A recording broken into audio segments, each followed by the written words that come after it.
আজকে আমরা অন্নদামঙ্গলের ইতিমধ্যেই বেশ কয়েকটি চরিত্র নিয়ে আলোচনা করেছি। অন্নদা চরিত্র, শিব চরিত্র।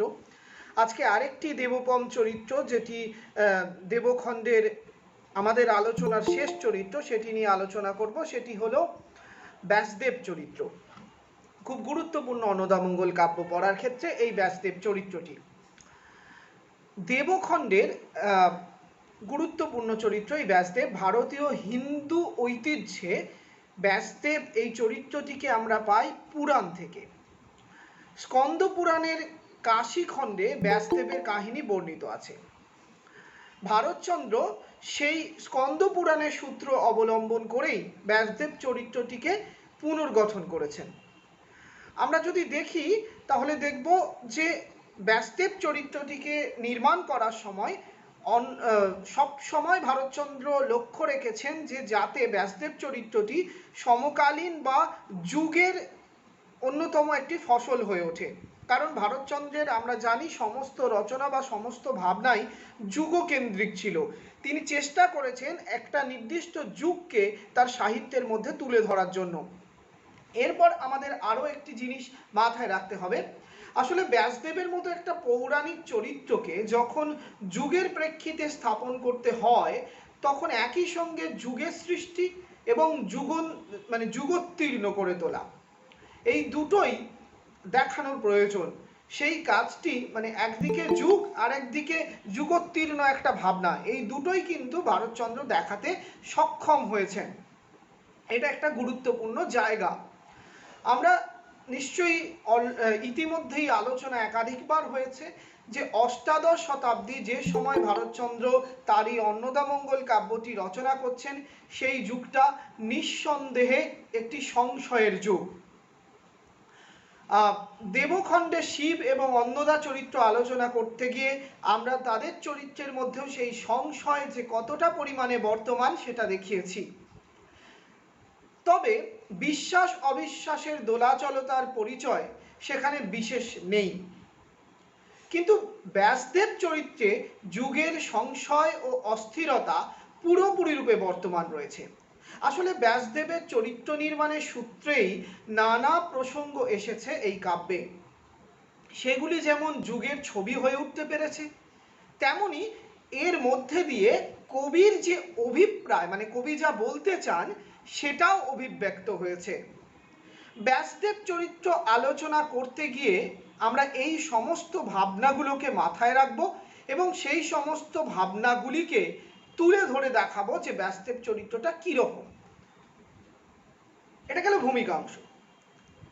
এবার বলি, ভারতচন্দ্রের অনেক চরিত্রের ক্ষেত্রেই দেখি সেই চরিত্রগুলো মূলত টাইপ চরিত্র। টাইপ চরিত্র বলতে আগেই বলেছি একরৈখিক চরিত্র। অন্নদামঙ্গল কাব্যের ব্যাসদেব চরিত্রটিও তার ব্যতিক্রম নয়। ব্যাসদেব নিঃসন্দেহে একটি টাইপ চরিত্র, কিন্তু টাইপ চরিত্র হলেও যুগের অস্থিরতা এবং সংশয় এই চরিত্রটিকে কিছুটা জটিল করে তুলেছে। এই প্রসঙ্গে প্রথমেই যেটা বলে নেওয়া যেতে পারে সেটি হলো ব্যাসদেব চরিত্রকে অনেক আলোচক সমালোচক যারা ভারতচন্দ্রের সমালোচনা বা আলোচনা করেছেন, তারা আত্মপ্রক্ষেপ হিসাবে সেটাকে দেখাতে চেয়েছেন। আত্মপ্রক্ষেপ বলতে কি ব্যাপারটা বুঝিয়ে দিই। ভারতচন্দ্রের সংঘাতময় জীবনের যে কথা, আমরা যদি সেই সংঘাতময় জীবনটা, যেটা আমরা আগে আলোচনা করেছি, সেই সংঘাতময় জীবনটাকে তাকালে জীবনের দিকে, তাহলে এটা অস্বাভাবিক লাগে না। অর্থাৎ ভারতচন্দ্রের নিজের জীবনটাকে যেন ব্যাসদেব চরিত্রের ভেতরে ঢুকিয়ে দিয়েছেন। সেক্ষেত্রে ভারতচন্দ্রের জীবনের মূল ঘটনাগুলি দেখে নেওয়া যেতে পারে। ভারতচন্দ্রের আরেকবার, আমি আগেও বলেছি, আবার একবার বলছি, কি হয়েছিল ভারতচন্দ্রের জীবনে না, বাবার সঙ্গে বর্ধমান রাজ পরিবারের একটা সংঘাত ঘটে। বালক কবিকে মামার বাড়িতে আশ্রয় নিতে হয়, সেখানেই তার শিক্ষা জীবনের শুরু। সেখানে সংস্কৃত ভাষা, সাহিত্য, ব্যাকরণ ইত্যাদিতে তিনি শিক্ষা লাভ করেন।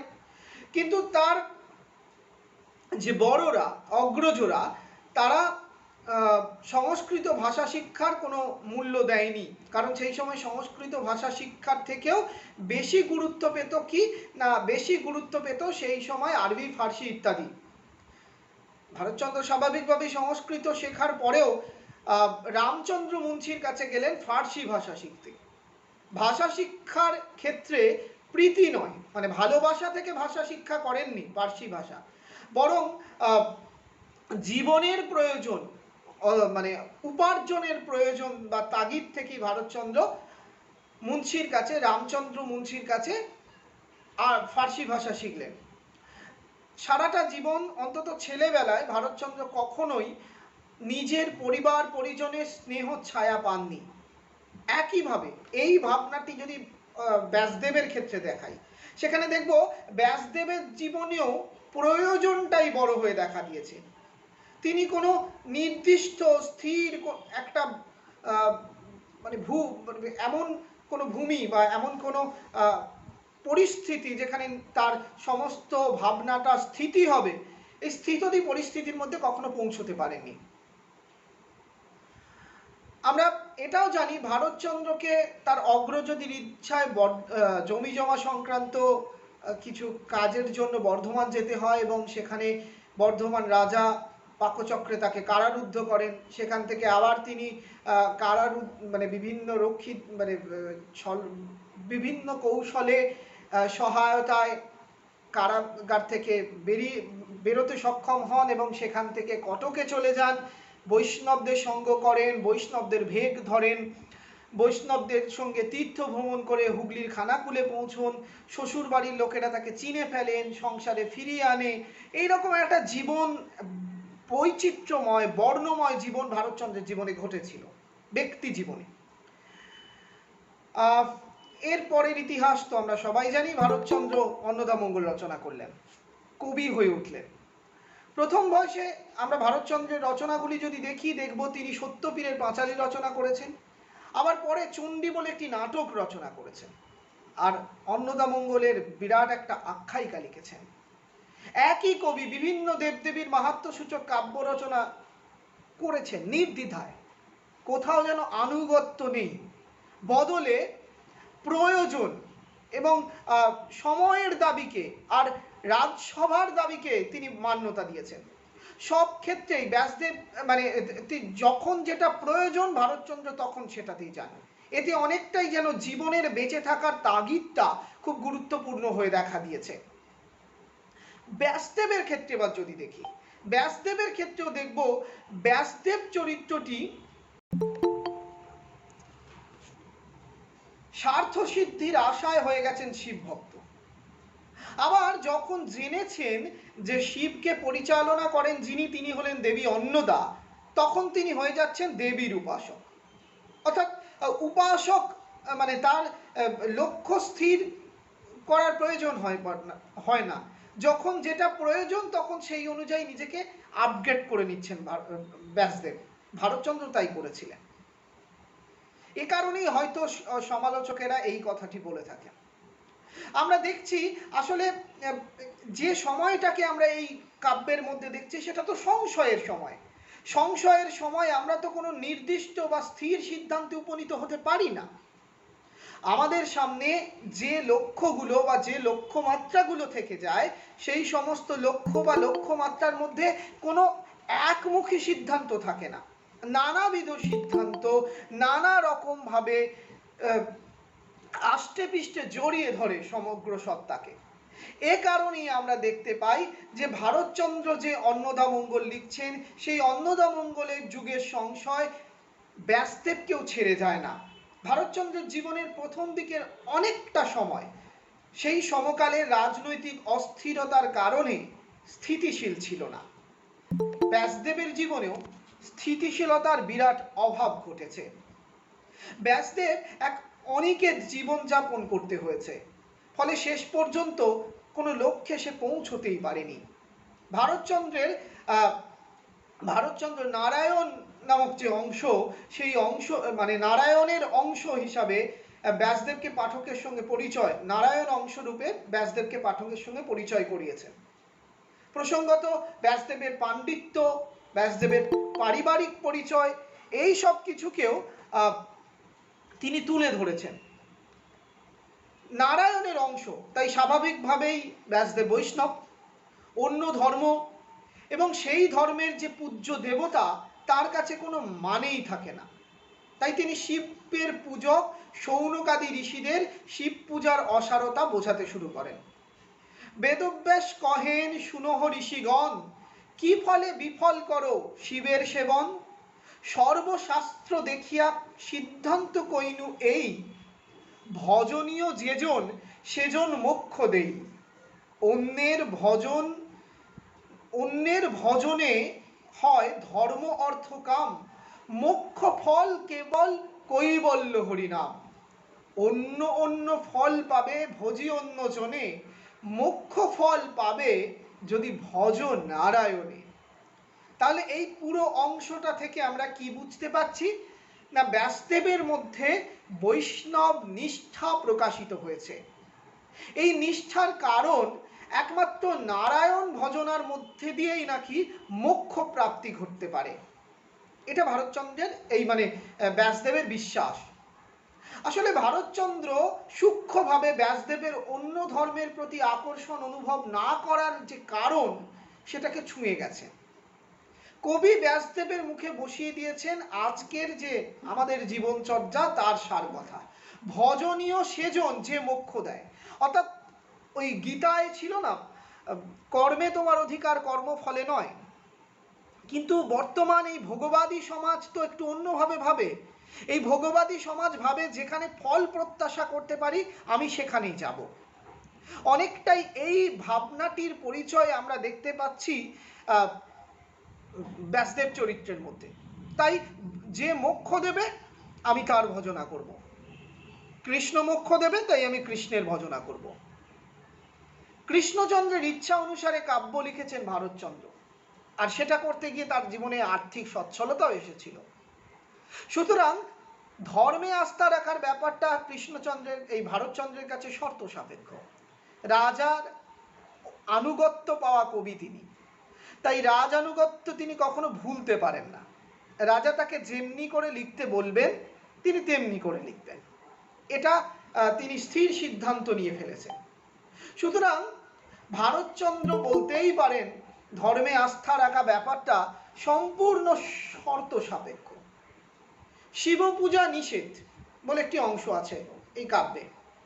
সেই অংশে ব্যাসদেবকে কেন্দ্র করে ভারতচন্দ্র সেই সময়ের যে ধর্মীয় পরিমণ্ডল তার একটি চিত্র এঁকেছেন। একদম পরিষ্কার ছবি আমাদের সামনে উঠে আসে। কি লিখছেন? লিখছেন, এত বলি শৌনকাদি নিজগণ লয়ে, বারাণসী চলিলা শিবের নাম কয়ে। ব্যাসদেব চলিলা হইয়া নিজগণ, পথে পথে করি হরি নাম সংকীর্তন। ধর্মীয় সম্প্রদায়ের বিভাজনটা এখানে স্পষ্ট হয়ে যাচ্ছে।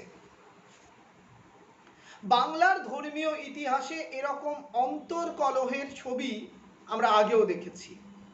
আজকের সমাজে যেমন ধর্মের অন্যতর একটি সংকট তৈরি করার কৃত্রিম প্রচেষ্টা হয়, সেই সময় ধর্ম সম্প্রদায়ে কিন্তু হিন্দু ধর্মের মধ্যে এত সম্প্রদায় ছিল যে তাদের মধ্যেই নানাবিধ গোষ্ঠী, কেউ শাক্ত, কেউ শৈব, কেউ বৈষ্ণব, কেউ কর্তাভজা, নানাবিধ গোষ্ঠী, তারা একে অপরের সঙ্গে শত্রুতা করতে শুরু করছে। এই ধর্মীয় বিভাজনটা বা ধর্মীয় সম্প্রদায়গত বিভাজন, আমি ব্যক্তিগতভাবে বিশ্বাস করি পৃথিবীর সমস্ত ধর্ম একটাই ধর্ম, সেটা হচ্ছে মানব ধর্ম, এবং বাকি যে হিন্দু, বৌদ্ধ, মুসলিম, খ্রিস্টান যা কিছু বলি না কেন, এগুলো আদলে ধর্ম নয়, এগুলো সম্প্রদায়। কেন এই শব্দটা ব্যবহার করছি? কারণ সচেতনভাবেই ব্যবহার করছি, কারণ মানুষের বাইরে কোনো ধর্ম হয় না। যে ধর্ম মানুষের বিরুদ্ধে কথা বলে সেটা কোনো ধর্মই নয়। আর প্রত্যেক ধর্ম একটিই কথা বলেছেন, সেটা হলো মানুষের আত্মিক উন্নতি।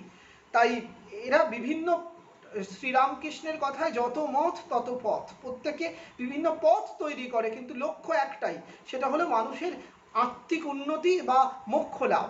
মোক্ষ লাভ মানে নিজেকে চেনা, প্রকৃত সত্যকে জানা, এটাই তো অনুসন্ধান, সবাই তাই করে। কিন্তু মোটা দাগে আমরা সম্প্রদায়গত বিভাজনের জায়গাটা দেখতে পাই, এখানেও তার ব্যতিক্রম ঘটছে না। ভারতচন্দ্র তার কাব্যে ব্যাস সম্পর্কিত এই অংশে সমকালীন যে অন্তর্কলহ তার ছবিটা দেখিয়েছেন এবং সেটা একটা নতুন মাত্রা পেয়েছে। অষ্টাদশ শতাব্দীতে আগের যে শতাব্দীর মতো দেবনির্ভর ধর্মবাদ আর মানুষকে নিয়ন্ত্রণ করতে পারছিল না। মানুষই বরং নিজের প্রয়োজনে ধর্মকে ব্যবহার করছিল।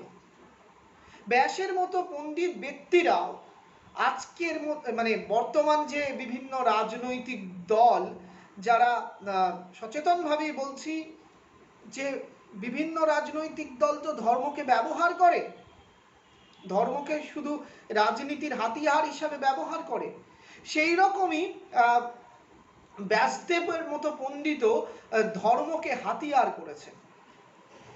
ভারতচন্দ্র ব্যাসদেবের ভবিষ্যতের বার্তাবাহক এবং ব্যাসদেবের মধ্যে দিয়ে সেই সমকালীন সময়টাকে দেখাচ্ছেন। আজকেও তার খুব একটা ব্যতিক্রম ঘটছে না। বারাণসীতে পৌঁছে ব্যাস হরিভজনার সঙ্গে সঙ্গে শুরু করলেন শিবের নিন্দা। শিবের নিন্দায় ক্রুদ্ধ হয়ে উঠলেন নন্দী।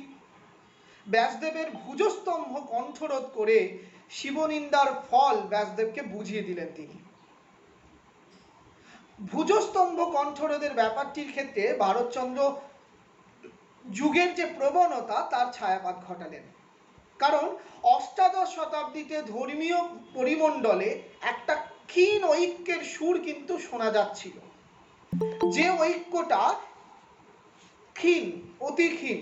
শ্রীরামকৃষ্ণ পরমহংস আসার আগে এটা ক্ষীণই থেকে গিয়েছিল। কেউ কেউ নিজের উদ্যোগে চেষ্টা করেছিলেন, কিন্তু রামকৃষ্ণের আগে এই বিবিধ সম্প্রদায়কে মেলাতে আর কেউ পারেননি, পরেও পারেননি। সমকালীন জীবন ধর্মের প্রয়োজনীয়তায় বিশ্বাসের দিকটি আর সেভাবে মানুষকে প্রভাবিত করতে পারছিল না অষ্টাদশ শতাব্দীতে। কিন্তু এর মধ্যে দিয়ে ক্রমশ স্পষ্ট হয়ে উঠতে থাকলো দুটি শ্রেণী। একটি দেবতাদের, যারা দেব স্বার্থ রক্ষায় তৎপর হয়ে থাকলো, আর অন্যদিকে থাকলো ব্যাসদেবের মতো জ্ঞানী মানুষেরা, যারা কোনো নির্দিষ্ট স্থির প্রত্যয়ে বিশ্বাস রাখতে পারছিলেন না।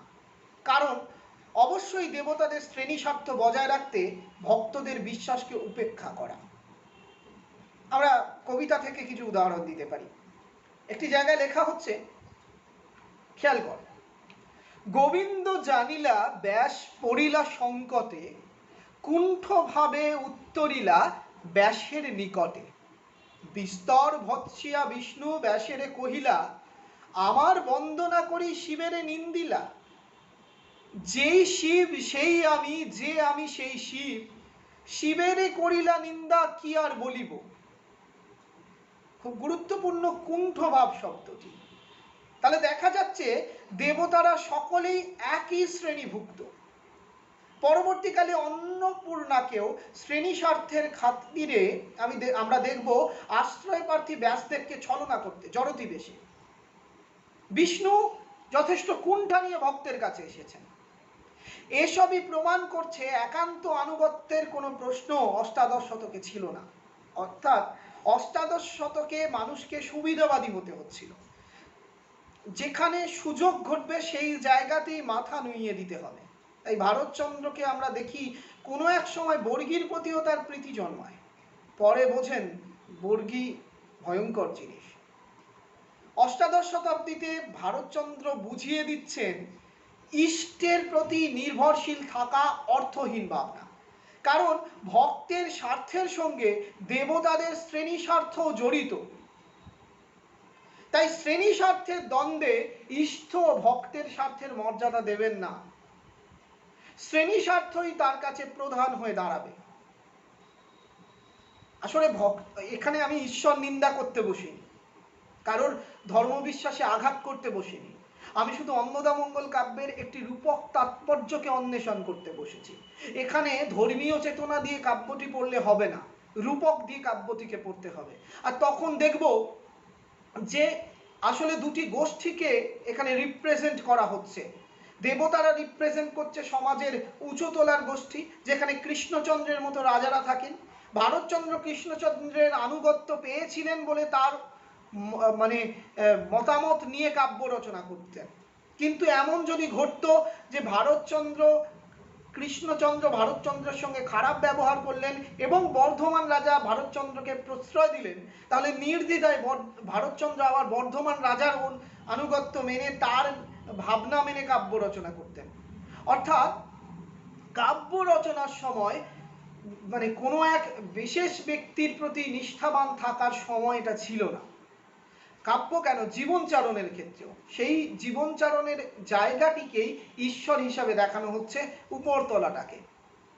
আসলে ব্যাস বুঝেছিলেন দেবতাদের অভিপ্রায়, বুঝেছিলেন যে দেবতারা বাঁচবেন তারই পূজা করা বাস্তব জ্ঞানের, মানে যে দেবতা বাঁচাবেন ভারতচন্দ্র মানে ব্যাসদেবকে, পূজা যদি করতে হয় তারই পূজা করব। তাই ব্যাসদেব কৃষ্ণ ভক্ত থেকে হয়ে গেলেন শিব ভক্ত। বৈষ্ণবদের সব চিহ্ন মুছে ফেললেন, হয়ে উঠলেন শিবের অনুগত। শিব কিন্তু শ্রেণী স্বার্থের খাতিরে, বলা যায় শ্রেণী স্বার্থকে সম্মান দিয়ে, অর্থাৎ দেবতাদের দিকটি গুরুত্ব দিয়ে ব্যাপারটাকে ভালোভাবে নিতে পারলেন না। একইভাবে হরি যেমন শিবের কথা বলতে এসেছিলেন, শিবও ব্যাসদেবকে জানালেন, কবিতার ভাষায় বলছি, মোর ভক্ত হয়ে যেবা নাহি মানে হরি, আমি তো তাহার পূজা গ্রহণ না করি। হরি হর দুই মোরা অভেদ শরীর, অভেদে যেজন ভজে সেই ভক্তবীর ভক্তধীর।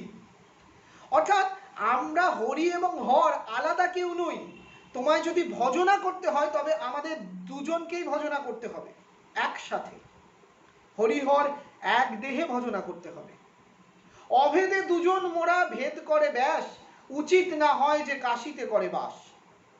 তাহলে শিব জানালেন যে যে আমাদের মধ্যে এই অভেদ ভাবনাটিকে ভেদ করার চেষ্টা করছেন সেই ব্যাসদেবের কাশিতে থাকার অধিকার নেই। তাহলে কাশিতে শিব জানালেন কাশিতে তিনি ভিক্ষা পাবেন না, অর্থাৎ ব্যাসদেব। এই নির্দেশে ব্যাসদেবকে 3 দিন অনাহারে থাকতে হলো। শেষ পর্যন্ত ব্যাসদেব কাশীবাসীকে অভিশাপ দিলেন। বারবার এই ছলনা তার পোষাচ্ছে না। তিনি অভিশাপ দিলেন কি, কাশীবাসী লোকের অক্ষয় হবে পাপ, অন্যত্র যে পাপ হয় তাহা খণ্ডে কাশী, কাশীতে যে পাপ হয় তাহা হবে অবিনাশী। অর্থাৎ কাশীতে যে পাপ হবে তার কোনো বিনাশ হবে না। ব্যাসদেবের চরিত্রে এই ভাবনাটা খুব ইন্টারেস্টিং, একটা অন্য মাত্রা দিয়ে দিল। কারণ ভারতচন্দ্র যেন এখানে বুঝিয়ে দিলেন সম্মিলিত শক্তির বিরুদ্ধে ব্যাস রুখে দাঁড়াচ্ছেন। কিসের ভরসায়? না নিজের ভেতরে থাকা বিদ্যা অর্থাৎ শিক্ষার ভরসা নিয়ে। অভিশাপ দিলেন কাশীবাসীকে, যে অভিশাপে ক্রমে 3 পুরুষের কাশীবাসীর মোক্ষ হবে না। শুধু তাই নয়, দেব স্বার্থ ক্ষুণ্ণ হলে দেবতা যে ভক্তকে পীড়ন করতে পারেন, ভিক্ষা বন্ধ করে তাকে অন্নহীন করে দিতে পারেন, ব্যাসদেবের পরিণতি দেখিয়ে ভারতচন্দ্র দেবচরিত্রের স্বার্থপরতাকে একেবারে অনাবৃত করে দিলেন। আমরা অন্নদাকেও দেখেছি, তিনি জগতের সমস্ত ধন নিজের কুক্ষিগত করে রাখলেন। মানুষ হা অন্ন নিরন্ন, তিনি কিন্তু সমস্ত ধন কুক্ষিগত করে রাখলেন, সমস্ত অন্ন। একইভাবে শিব ব্যাসদেবকে নিরন্ন রাখছেন। তাহলে ভক্ত মানে এবার দেখ মঙ্গল কাব্যের চারিত্রিক কাঠামোটা এখানে পাচ্ছি কিনা। নিজের পূজা পাওয়ার জন্য চাঁদ সদাগরের ডিঙি ডুবিয়ে দেওয়া যায়, বা মানে মঙ্গল কাব্যের সমস্ত দেবদেবীদের দেখি তারা নিজেদের পূজা পাওয়ার জন্য নানা রকম টর্চার করেছেন, শব্দটা ব্যবহার করছি। এর মধ্যে যদিও এর তাৎপর্য আমরা সকলেই জানি কেন করেছেন, ভারতচন্দ্র খানিকটা যেন সেই রকম একটা জায়গা এখানে তুলে ধরছেন। অন্নদাকে বাধ্য হয়ে নেমে আসতে হলো সব দিক সামাল দিতে। কৃষ্ণচন্দ্রের উপাস্য দেবীকে দিয়েই যে সমস্যার সমাধান হবে ভারতচন্দ্র তা অজানা ছিল না, তিনি তাই করতে বসেছেন। কৃষ্ণচন্দ্র অন্নপূর্ণার উপাসনা করার জন্য কাব্য লিখতে বলেছেন, তাকেই আনতে হবে। কিভাবে আনবো? একটা ক্রাইসিস তৈরি করতে হবে, ক্রাইসিস তৈরি হলো। এবার উপবাসী ব্যাসকে অন্ন দিয়ে তার জীবন রক্ষা করছেন অন্নপূর্ণা। এখানেও কিন্তু বিনা স্বার্থ নয়, কারণ অন্নপূর্ণা জানেন তপস্যার বলে ব্যাসদেবের পক্ষে অনেক কিছু করা সম্ভব। তাই তাকে নির্বল করতে হবে। কাশীর অধিবাসী যারা শিবকে মোক্ষের উপায় রূপে জানেন, তাদের অভিশাপ দেওয়ার ব্যাপারটি শিব মেনে নিতে পারেননি। তবু শিব ব্যাসের কাছে জানতে চাইলেন তপস্বী কে আর তার ধর্ম কি হওয়া উচিত। শিব হয়তো আশা করেছিলেন ব্যাসদেব বলবেন শিবের পূজা করেন যিনি তিনিই তপস্বী, কিন্তু ব্যাসদেব তপস্বীর শাস্ত্রীয় ব্যাখ্যা দিলেন, কখনোই শিবের তোষণ করলেন না। এটা শিবের পছন্দ হলো না। ফলে শিব কি আদেশ করলেন, আরের ভৈরবগণ ব্যাসে করো দূর, পুনঃ যেন আসিতে না পায় কাশীপুর। ব্যাস অবশ্য অনেক পরিণতি মনস্ক, তিনি জানেন অন্নপূর্ণাই পারেন তাকে শিবরস থেকে বাঁচাতে। তাই অন্নদাকে সন্তুষ্ট রাখতে তিনি উচ্চারণ করলেন, অন্ন দিয়া অন্নপূর্ণা বাঁচাইলেন প্রাণ, বাঁচাও শিবের ক্রোধ নাহি দেখি ত্রাণ, জনক হইতে স্নেহ জননীর বাড়া, মার কাছে পুত্র যায় বাপে দিলে তারা। অর্থাৎ মা সম্বোধন করলেন অন্নদাকে। শক্তিমানের যিনি শক্তিমান, শিবের থেকেও বেশি মানসিকভাবে মানে অনেক শিবকে সন্তুষ্ট রাখা যাবে যদি অন্নপূর্ণাকে সন্তুষ্ট রাখা যায়। তোষামোদের শক্তিমান যে তার তোষামোদ করাই তো যুগধর্ম। ভারতচন্দ্র সুকৌশলে ব্যাসের জবানিতে সেই বাস্তবতাকেই তুলে ধরলেন। তারপর ব্যাসদেবের একান্ত আত্মসমর্পণের ভঙ্গিটা বেশ অভিনব হিসাবে আমাদের সামনে উঠে এলো। কি বললেন, পশু বুদ্ধি শিশু আমি কি বা জানি মর্ম, বুঝিতে নারিনু কি বা ধর্ম কি অধর্ম, পড়িনু পড়ানু যত মিথ্যা সে সকল, সত্য সেই সত্য তব ইচ্ছাই কেবল। অষ্টাদশ পুরাণের রচয়িতা ব্যাসদেব, অষ্টাদশ পুরাণ রচয়িতা করেছিলেন তিনি। তার এই আত্মবিরূপ কি পরোক্ষে দেবীর প্রতি কটাক্ষ নয়? ভারতচন্দ্র এখানে পরোক্ষে ব্যাসদেবের জয়কেই সূচিত করলেন।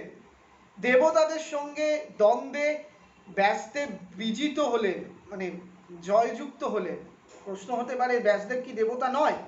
নিশ্চয়ই দেবখণ্ডের চরিত্র, কিন্তু ব্যাসদেবকে দেবতা করে দেখানো হয়নি। তোষামোদ প্রিয় দেবী শেষ পর্যন্ত শিবকে শান্ত করে ব্যাসদেবকে বর দিলেন। কি বর? অলঙ্ঘ শিবের আজ্ঞা না হয় অন্যথা, কাশীবাস ব্যাস তুমি পাবে না সর্বথা। আমার আজ্ঞায় চতুর্দশী অষ্টমীতে মণিকর্ণিকার স্নানে পাইবে আসিতে। কাশী থেকে বিতরিত হওয়ার বিষয়টি ব্যাস মেনে নিতে পারলেন না, কারণ তেজবধ যার হয়, যার প্রাণবধ ভালো তার, এখানে কোনোখানে সমাদর নাই। তাই ব্যাসদেব দ্বিতীয় কাশী নির্মাণ করতে শুরু করলেন, ব্যাস কাশী। এ বিষয়ে গঙ্গার সহায়তা তিনি আশা করেছিলেন, কারণ গঙ্গার মাহাত্ম্য প্রচারে তিনি ছিলেন সহায়ক, কিন্তু গঙ্গাও তাকে ফিরিয়ে দিলেন।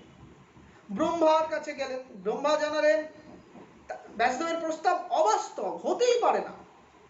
ব্যাসদেব কিন্তু প্রতিকূলতাকে জয় করতে চাইলেন, কারণ সেটাই তার সাধন মন্ত্র। যে হোক সে হোক আরো করিব যতন, মন্ত্রের সাধন কিংবা শরীর পাতন। এই লাইনটি আজকে প্রবাদের মতো হয়ে গেছে। মন্ত্রের সাধন কিংবা শরীর পাতন, যা হয় দেখে নেব, এসপার নয় ওসপার, এটাই হচ্ছে মূল ধারণা। এই প্রতিজ্ঞা নিয়ে তিনি শেষ ভরসা অন্নদার তপস্যায় নেমে পড়লেন। কারণ শিবে না মানিয়া তিনি মোরে অন্ন দিলা, তদাবধি তিনি জানি তিনি সকলের বড়, অতএব তার উপাসনা করিব দর। যেহেতু শিব এবং ব্যাসদেবের মধ্যে একটি শত্রুতার সম্পর্ক স্থাপন হয়েছিল প্রায়, শিব ব্যাসদেবের বিরুদ্ধে ব্যবস্থা নিতে চেয়েছিলেন এবং ব্যাসদেবের সহায়ক হয়ে দেখা দিয়েছিলেন অন্নপূর্ণা, সেই জন্য অন্নপূর্ণাকেই বড় দেবী বলে মনে হলো ব্যাসদেবের। কিন্তু সমস্যা দেখা দিল, অন্নপূর্ণা তো শিবের স্ত্রী, গৃহিণী। দ্বিতীয় কাশী নির্মাণে ব্যাসদেবের সহায়তা করা তার পক্ষে সম্ভব নয়। অথচ ব্যাসের তপস্যাকে অস্বীকার করতেও পারছেন না অন্নদা। শেষ পর্যন্ত তাই কি করলেন না, ব্যাসকে শাপ দিব বর দিয়া। অতএব অন্নপূর্ণা আবির্ভূত হলেন জড়তির বেশে। ছলনার সাহায্যে ব্যাসদেবকে দিয়ে বলিয়ে নিলেন, গধর্ব হইবে বুড়ি এখানে যে মরে। সরি, মানে এখানে কি হবে না, যে মানে গর্ধব হবে মানে গাধা হবে বুড়ি এখানে যে মরে, তাহলে এখানে যে মরবে সে গাধা হয়ে জন্মাবে। ব্যাস কাশীর মাহাত্ম্য প্রথমেই মেরে দিলেন ব্যাসের মুখ দিয়ে বলিয়ে। ব্যাস দ্বিতীয় কাশী করতে চেয়েছিলেন এই আশা নিয়ে যে এখানে মরলেই মোক্ষ লাভ হবে, যেটা বলা হয় বারাণসীতে মারা গেলেই নাকি মোক্ষ লাভ হয় কাশীতে।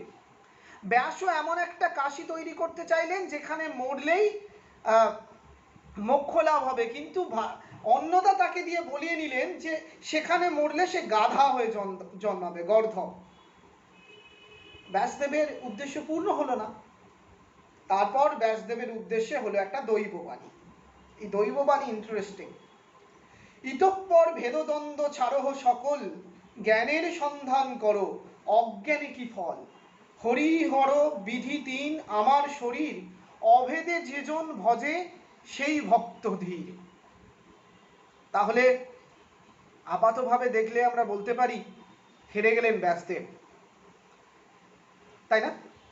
ব্যাসদেবের পরাজয় ঘটল, তো তার ব্যাসকাশী নির্মাণ ব্যর্থ হয়ে গেল। কিন্তু একটু তলিয়ে ভাবলে দেখব না, জড়তির বেশে অন্নদার আসল পরিচয় জানার পর ব্যাসদেব অভিমান ক্ষুব্ধ হয়ে জিজ্ঞাসা করলেন, শরীর করিনু ক্ষয় তোমারে ভাবিয়া, কি গুণ বাড়িল তব ব্যাসেরে ছলিয়া। তোমার কি গুণ বাড়লো? আমাকে ছলনা করে তোমার কোনো গুণ বেড়েছে কি? অথচ তোমার আরাধনা করে আমি আমার শরীরটাকে ক্ষয় করে দিয়েছি। ব্যাস বারাণসী হবে ভাবিলাম বসি, বাক্য দোষে হইল গর্ধব বারাণসী। মানে তুমি আমাকে দিয়ে ছলনা করলে, এতে কি তোমার সম্মান বাড়ল? এই পরিণতি কাকে দায়ী করবেন ব্যাস? কাউকে দায়ী করলেন না, কারণ ব্যাস তো জেনে গেছেন কারোর ওপর আস্থা রাখতে পারবেন না তিনি, কেউ তার আস্থার ভরসা রাখছে না। এটাই অষ্টাদশ শতাব্দী, এটাই সেই যুগসন্ধি যে কালে একটা চরম সংশয়ের মুখোমুখি দাঁড়িয়েছিল মানুষ, যে সময়ে দাঁড়িয়ে, যে সংশয়ের মধ্যে দাঁড়িয়ে মানুষ দেববাদ সম্পর্কে হারাচ্ছিল আস্থা, দেবতার প্রতি মানুষ হয়ে উঠছিলেন বিরূপ। মানে কারণ স্বাভাবিক, দেবতার প্রতি যে গোষ্ঠীতান্ত্রিক মানসিকতা দীর্ঘ মধ্যযুগ ধরে মানুষ রাখতে পেরেছিলেন, সেই মানসিকতা আর রাখা সম্ভব নয়। মানুষের মর্যাদা তিনি দেবতার প্রতিদ্বন্দ্বী হতে চেয়েছিলেন, পারেননি। কারণ দেবতা তো সমাজের সেই অংশের প্রতি যারা মানুষকে মর্যাদা দেয় না, যারা সাধারণ মানুষকে সরিয়ে রেখে নিজের প্রতিপত্তি কায়েম করতে চায়। পুরাণের শর্ত মেনে ভারতচন্দ্র ব্যাসদেবকে দৈবাহত পুরুষ করেছে, কিন্তু কবির মনোগত অভিপ্রায় অন্যরকম ছিল। তাই তিনি ব্যাসদেবকে উপলক্ষ করে দেবমহিমার নগ্ন রূপটিকে প্রকাশ করে দিয়েছেন। সব ছাপিয়ে তাই সমগ্র ব্যাস পর্বে ব্যাসদেবের এই প্রতিবাদী প্রশ্নই শেষ পর্যন্ত অনুরণন তোলে। কি গুণ বাড়িল তবে ব্যাসেরে ছলিয়া, এটাই প্রশ্ন সংশয় আকুল মানুষের দেবতার কাছে। ব্যাস যা করলেন অন্নদাকে। ব্যাসদেব আগাগোড়া আত্মসচেতন, আত্মসম্মান যুক্ত, জ্ঞানী মানুষ হয়ে থাকতে চেয়েছেন। আসলে মধ্যযুগীয় গোঁড়ামির ঊর্ধ্বে উঠে নিজেকে নিয়ে যেতে পেরেছেন ব্যাসদেব। তাই তিনি হরি থেকে হরে আর তারপরে অন্নদায় আসতে পেরেছেন। কোনো এক নির্দিষ্ট ভাবনার মধ্যে আটকে থাকেননি। অষ্টাদশ শতাব্দীর বাস্তব চেতনা সম্পন্ন মানুষ হিসাবে তিনি বুঝেছেন যে ক্ষমতাবনের ভজনা করার যুগ সেটা। তবে ব্যাসের মাধ্যমে ভারতচন্দ্র যেটা বলতে চেয়েছিলেন সেটি বিদ্যাসুন্দর পালার একটি বিষ্ণু পদে পরে উচ্চারিত হবে।